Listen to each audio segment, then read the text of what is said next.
정부는 지난 12일부터 2주간 수도권의 초유의 거리두기 4단계를 시행 중입니다. 문재인 대통령은 봉쇄 없이 할 수 있는 가장 고강도의 조치를 취해 짧고 굵게 상황을 조기에 타개할 것이라 언급했는데요. 하지만 세부 지침들이 상황을 고려하지 않아 현실과 다르다는 지적이 나오고 있습니다. 특히 체육시설과 관련된 부분에서 탁상행정이라는 이야기가 뜨겁게 오가고 있습니다.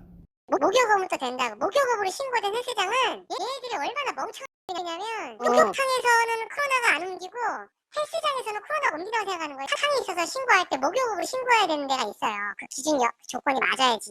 이건 탁상행정이고 실적은 아무것도 모르는 사람들이고. 취재진이 실제로 목욕업으로 등록된 한 피트니스 센터를 찾아보니 회원들이 자유롭게 목욕을 하고 있습니다. 보시다시피 목욕장 업으로 사업 등록되어 있을 경우 샤워장 이용은 정상 운영하고 있습니다.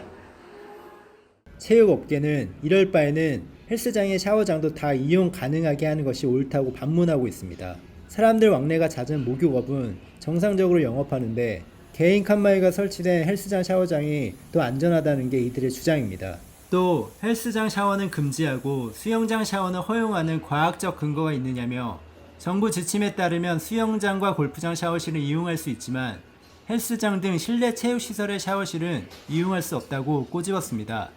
거기는 이제 일단은 하루 입장객들이 어마어마하게 많을 거예요. 대중목욕탕은. 그리고 불특정 다수들이 와서 또 샤워를 하면서 칸막이도 없는 데서 저희 같은 경우는 다 칸막이가 다 있거든요. 그리고 목욕을 하는 하루, 그러니까 한 번에 입장하는 게 한 3, 4명, 2명 이거밖에 안 되기 때문에 큰 문제가 없는데 체육시설업은 샤워장 운영을 못한다는 거는 저는 좀 말이 안 된다고. 서울 송파구의 한 피트니스 센터. 이용객이 러닝머신 위를 달리고 있습니다.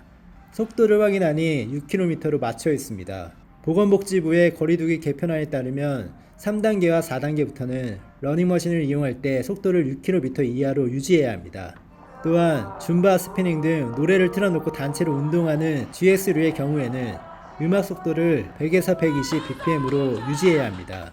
109에서 110 정도 bpm이라서 bpm 문제는 전혀 없을 것 같거든요. 그래서 그런 것들 해가지고 당분간은 힙합으로. 속도가 빨라질 경우 침 발생 가능성이 높아진다는 이유 때문입니다. BTS의 인기곡 버터는 되고 블랙핑크의 곡들은 대부분 130 bpm 수준이라 안 된다는 아이러니한 상황이 발생합니다. 120 bpm 밑으로인 곡들만 선정을 하는 거죠. 음악이 느려도 심박수를 올릴 수 있는 방법은 되게 많아요. 90 bpm으로도 심박수를 200까지 올릴 수도 있긴 하거든요.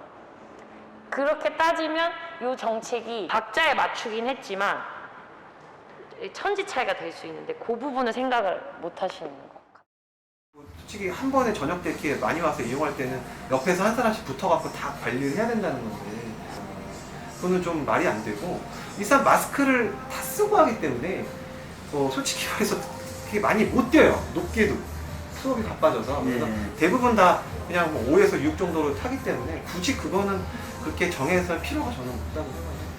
문제는 비말 발생이 어느 정도냐라는 지점인데 음악을 120 bpm으로 제한하는 것이 효과적인 방역 대책인가 의문이 듭니다. 4단계에 따르면 오후 6시 이후에는 사적인 모임이 2명까지만 허용됩니다. 하지만 사실상 야간 외출이 제한되면서 평소 인파로 가득한 퇴근길은 더 치열한 모습입니다. 거리두기가 전혀 지켜지지 않고 이용객들은 불안한 마음으로 열차에 몸을 싣고 있습니다. 식당은 정해진 인원이 뛰어앉고 QR 체크도 하는데 버스, 지하철은 그런 거 없잖아요. 출퇴근 시간에는 사람들 1m도 안 되고 서로 얘기하고 전화하고 결국 대중교통이 훨씬 더 위험한 거 아닌가요? 결혼식이나 장례식 관련 지침 또한 많은 불만이 나오고 있습니다. 이미 예식장을 예약한 신혼부부의 경우 친족만 최대 49명까지 참석 가능합니다. 1년에 한 번 보는 친족은 가능하고 친한 친구들은 참석이 불가능한 것입니다. 이미 결혼 날짜를 정하고 관련 준비를 마친 예비 신혼부부는 가슴이 무너집니다.